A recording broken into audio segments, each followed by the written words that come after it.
வணக்கம். நீங்கள் TNPSC, bank, railway, SSC அந்த எக்ஸாமுக்கு ட்ரை பண்ணிக்கிட்டே இருக்கீங்களா? அதில் உங்களுக்கு ஆப்டிடியூடு கொஞ்சம் கஷ்டமாக இருக்கா? நம்ம நிறைய மேக்ஸ் வீடியோ போட்டுக்கிட்டு இருக்கோம். இந்த மேக்ஸ் வீடியோவை ஃபாலோ பண்ணினாலே போதும். உங்களுக்கு எதுவும் டவுட்டுனாலும் எனக்கு என்னுடைய நம்பர் இருக்குது. அந்த நம்பருக்கு நீங்கள் மெசேஜ் பண்ணிங்கன்னா அதனுடைய எக்ஸ்ப்ளனேஷன் நான் உங்களுக்கு தருவேன். ரொம்ப ரொம்ப easy aptitude. 25 question, TNPSC group 4னா 25 கொஸ்டினுக்கு 24 கொஸ்டின் நம்ம அச்சீவ் பண்ணலாம். நம்ம யூடியூப் சேனலை மட்டும் பாருங்கள். உங்கள் நண்பர்கள் யாரும் இதே மாதிரி ட்ரை பண்ணிக்கிட்டு இருந்தாங்கன்னா அவங்களுக்கு ஷேர் பண்ணுங்கள்.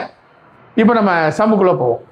இன்றைக்கி பார்க்குறது ஸ்கொயர் ரூட்டு, கியூப் ரூட்டு, அதில் உள்ள ப்ரீவியஸ் சம் தான். அதாவது முன்னால் கேட்ட சம் தான் பார்க்க போகிறோம். ரொம்ப ஈஸியான சம். இப்போ என்ன கேட்டிருக்காங்க? 2 cube root of 32 cube root of minus cube root of 4 plus cube root of 500. இதுதான் கொஸ்டின்.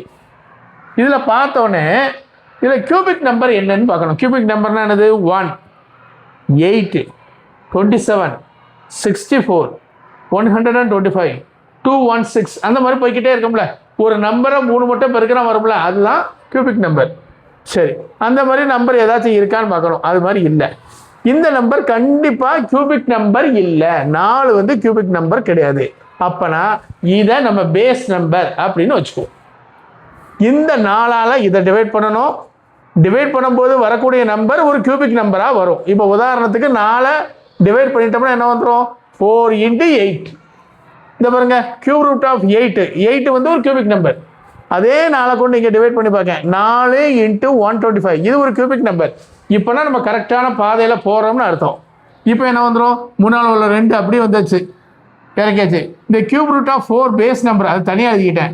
கியூப் ரூட் ஆஃப் 8 அப்படின்னா என்ன வந்துடும்? இது 2, அதனுடைய வேல்யூ 2 முன்னால் போட்டுட்டேன். Minus cube root of 4. அடுத்தது கியூப் ரூட் ஆஃப் 125னா என்ன வந்துடும்? 5. இந்த கியூப் ரூட் ஆஃப் 4 அப்படியே போட்டுக்கிட்டேன். 2 2 சார் 4. இங்கே ஒன்றுமே இல்லைன்னா 1 இருக்குன்னு அர்த்தம். 4லேருந்து 1 போச்சுன்னா 3. 3 5 கூட்டிட்டோம்னா 8. இந்த கியூப் ரூட் ஆஃப் 4 அப்படியே வந்துடும். இதுதான் டிஎன்பிசி குரூப் 2ல் கேட்டிருக்காரு. பேஸ் நம்பர் பார்க்கணும், அதுக்கு ஏற்ற போல் உடைக்கணும், ஆட் பண்ணணும்னா ஆட் பண்ணணும், சப் பண்ணா சப் பண்ணணும். அவ்வளோதான், இந்த சம் முடிஞ்சுது. அடுத்தது குரூப் 4ல் கேட்ட கொஸ்டின், ரொம்ப ஈஸியான question. Cube root of 7 to 9. நீங்கள் கண்டிப்பாக 1லேருந்து 10 வரை கியூபிக் நம்பரை கண்டிப்பாக பாராமல் படிக்கணும். இதை பார்த்தாலே நமக்கு 9 அப்படிங்கிறது தெரியணும். ஸ்கொயர் ரூட் ஆஃப் 4 4 1னா 21. இது ஸ்கொயர் ரூட்டு, இது cubic root. Cube root of 3 4 3னா என்ன வந்துடும்? 7. இப்போ என்ன வந்தாச்சு? முதல்ல 9 - 7 2. அதாவது ஒரு ப்ராப்ளத்தை பெருசாக்கக்கூடாது, சின்னதாக மாற்றணும். அதாவது 9 7 கூட்டிட்டோம்னா என்ன வந்துடும்? 2. 21 2 கூட்டிட்டோம்னா 23. நன்றி, வணக்கம்.